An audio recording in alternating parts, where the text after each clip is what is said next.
السلام علیکم ورحمۃ اللہ۔ اللہ تعالیٰ کے لیے کسی انسان کو اچھے اور برے گھر میں پیدا کرنا کوئی مشکل نہیں ہے۔ اللہ تعالیٰ برے لوگوں کے گھر نیکوکار پیدا کر دیتا ہے، اچھے لوگوں کے گھر برے لوگوں کو جنم دے دیتا ہے۔ ایسی ہی مثال قرآن کریم میں حضرت نوح علیہ السلام اور حضرت لوط علیہ السلام کی بیویوں کی ہے، جو اللہ تعالیٰ کے نبیوں کے ساتھ رہ کر بھی گمراہ رہی، جبکہ اس کے برعکس تاریخ کے ظالم ترین شخص فرعون کی بیوی کی مثال ہے، جنہیں اللہ تعالیٰ نے جنت کی اعلیٰ ترین خواتین میں شمار کیا ہے۔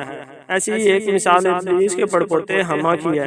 ابلیس جس نے حضرت آدم علیہ السلام کو سجدہ کرنے سے اللہ تعالیٰ کے حکم کو انکار کر دیا تھا، جس نے اللہ تعالیٰ سے وعدہ کیا تھا کہ میں تیری مخلوق کو ہر وقت اچھے اور نیک کاموں سے روکوں گا، حضرت آدم علیہ السلام کے بیٹے حابیل کے قتل میں شریک تھا۔ ناظرین، آج کی ویڈیو اسی ابلیس کے پڑپوتے حما کی ہے، جس کا ذکر ہمیں بے شمار صحیح حدیث میں ملتا ہے۔ بہت سی حدیثوں کے مطابق حما نے اپنے گناہوں سے توبہ و استغفار کیا، نبیوں کی نگرانی میں آسمانی کتابوں کا علم حاصل کیا۔ ابو نعیم اور امام بیہقی روایت کرتے ہیں کہ حضرت انس بن مالک رضی اللہ تعالیٰ عنہ فرماتے ہیں کہ ہم حضرت محمد صلی اللہ علیہ وسلم کے ساتھ تہامہ کے پہاڑ پر بیٹھے ہوئے تھے کہ اچانک ایک بوڑھا بزرگ آیا۔ اس نے حضرت محمد صلی اللہ علیہ وسلم کو اسلام پیش کیا۔ اس کی آواز جنوں جیسی تھی۔ حضرت محمد صلی اللہ علیہ وسلم نے اس بزرگ سے دریافت کیا کہ تم کون ہو؟ اس نے جواب دیتے ہوئے کہا، یا محمد صلی اللہ علیہ وسلم، میرا نام حما بن حیم بن لاقیس بن ابلیس ہے۔ اس کے بعد نبی کریم صلی اللہ علیہ وسلم نے دریافت کیا کہ تمہاری عمر کتنی ہے؟ حما نے بتایا کہ یا محمد صلی اللہ علیہ وسلم، میری عمر اس دنیا سے تھوڑی سی کم ہے۔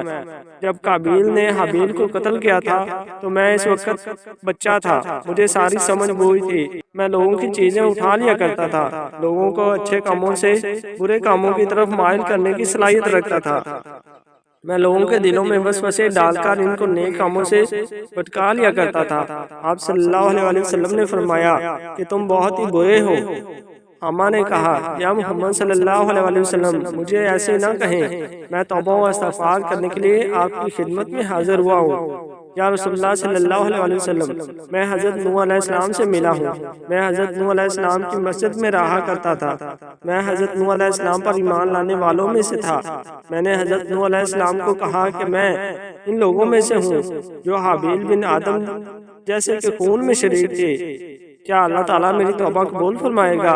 حضرت نوح علیہ السلام نے فرمایا کہ جو علم اللہ تعالیٰ نے مجھے عطا فرمایا ہے، اس کے مطابق جو بندہ اللہ تعالیٰ سے سچے دل سے توبہ کرتا ہے، اللہ تعالیٰ اس کی توبہ کو قبول کر لیتا ہے، اس کے سارے گناہ معاف فرما دیتا ہے۔ حما کہتا ہے کہ پھر میں نے نبی نوح علیہ السلام کے حکم کے مطابق 2 رکعت نوافل ادا کیے تو حضرت نوح میرے پاس آ کر کہنے لگے، حما سر اٹھا، اللہ تعالیٰ نے تیری توبہ قبول کر لی ہے۔ توبہ قبول ہونے کے بعد میں 1 سال تک اللہ تعالیٰ کی عبادت میں مصروف رہا۔ میں حضرت ہود علیہ السلام کے ساتھ موجود تھا جب وہ اپنی قوم کے لوگوں کو تبلیغ کیا کرتے تھے۔ میں نے حضرت یعقوب علیہ السلام کا بھی دیدار کیا ہے۔ میری ملاقات حضرت یوسف اور حضرت الیاس علیہ السلام سے بھی ہوئی ہے۔ مجھے حضرت موسیٰ علیہ السلام سے تورات کا علم حاصل کرنے کا بھی شرف حاصل ہے۔ حضرت موسیٰ علیہ السلام نے مجھے فرمایا تھا کہ جب تو حضرت عیسیٰ علیہ السلام کو ملو گے تو حضرت عیسیٰ علیہ السلام کو میرا سلام پیش کرنا۔ جب میں حضرت عیسیٰ علیہ السلام کو حضرت موسیٰ علیہ السلام کا اسلام پیش کیا تو حضرت عیسیٰ علیہ السلام نے مجھ سے کہا کہ تم میرا سلام حضرت محمد صلی اللہ علیہ وسلم کی بارگاہ میں پیش کرنا۔ حما نے کہا کہ میں حضرت عیسیٰ علیہ السلام کا سلام آپ صلی اللہ علیہ وسلم کو پہنچانے کے لیے آپ صلی اللہ علیہ وسلم کی بارگاہ میں پیش ہوا ہوں۔ حضرت محمد صلی اللہ علیہ وسلم نے جب یہ پیغام سنا تو آپ کے آنکھوں میں آنسو آ گئے۔ آپ نے فرمایا، عیسیٰ علیہ السلام پر سلام ہو، اور اے حما، امانت پہنچانے کی وجہ سے تجھ پر بھی سلام ہو، تیری کیا حاجت ہے اے حما؟ جن نے عرض کیا، حضرت موسیٰ علیہ السلام نے مجھے تورات سکھائی تھی، حضرت عیسیٰ علیہ السلام نے مجھے انجیل سکھائی تھی، بس آپ صلی اللہ علیہ وسلم مجھے قرآن مجید سکھا دیجئے۔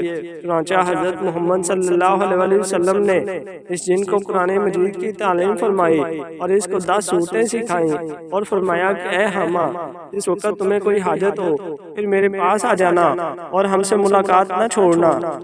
حضرت انس رضی اللہ تعالیٰ عنہ سے مروی ہے کہ جب حضور اکرم صلی اللہ علیہ وسلم وفات پا گئے تو پھر ہمیں حما کی کوئی خبر نہ رہی کہ وہ زندہ رہا یا مر گیا۔ یہ حدیث حضرت عبداللہ سے بھی روایت کی جاتی ہے۔